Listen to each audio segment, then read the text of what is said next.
What do you name a cabin, and is it almost foolish to name a cabin?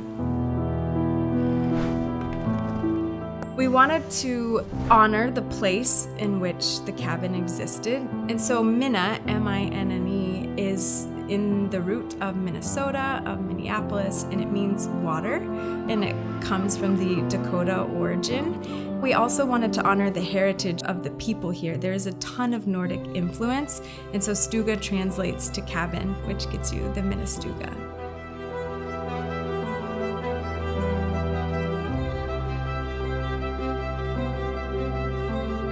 Grand Marais, Minnesota is a small town, about 1,300 people.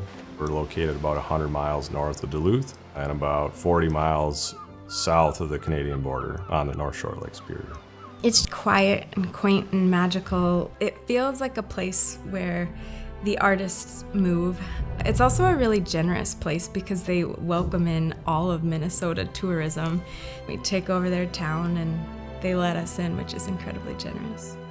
When we decided to look for a cabin, we really wanted it to be here where people come to rest and relax.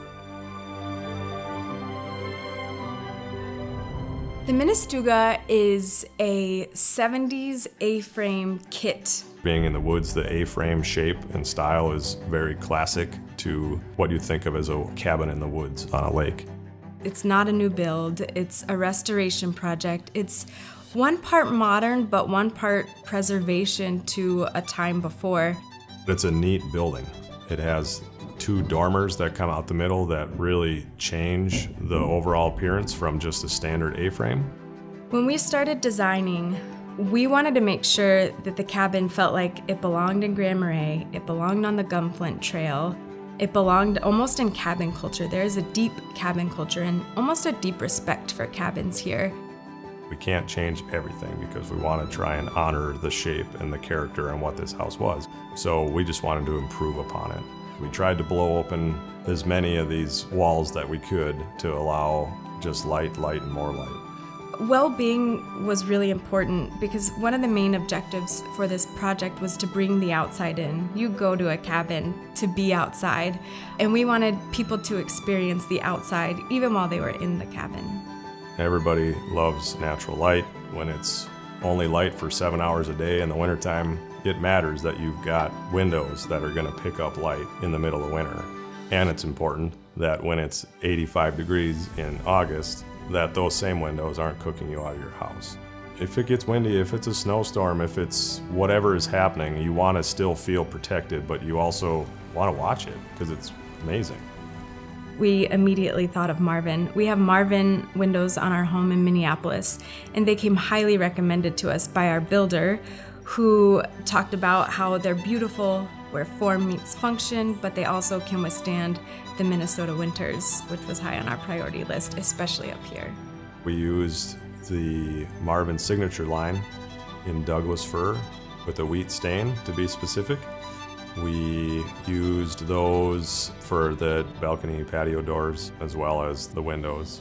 We also used the Awakens, which are the new skylights. These cool skylights that are actually technologically savvy. They light up, they open up, they have blinds that close. They really let the outside in.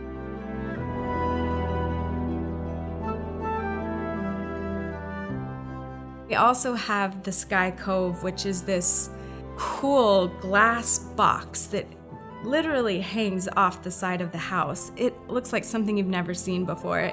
But then when it's in the space, when I look upstairs, it looks like it's always been there, like it always should have been there.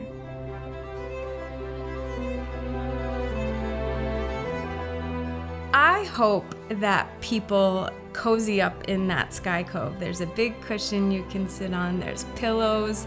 I hope people read a book. I hope they have a cup of coffee and watch the snow fall in the winter. You might not think of glass as this thing to warm up and cozy up to, but it's the place I want to be.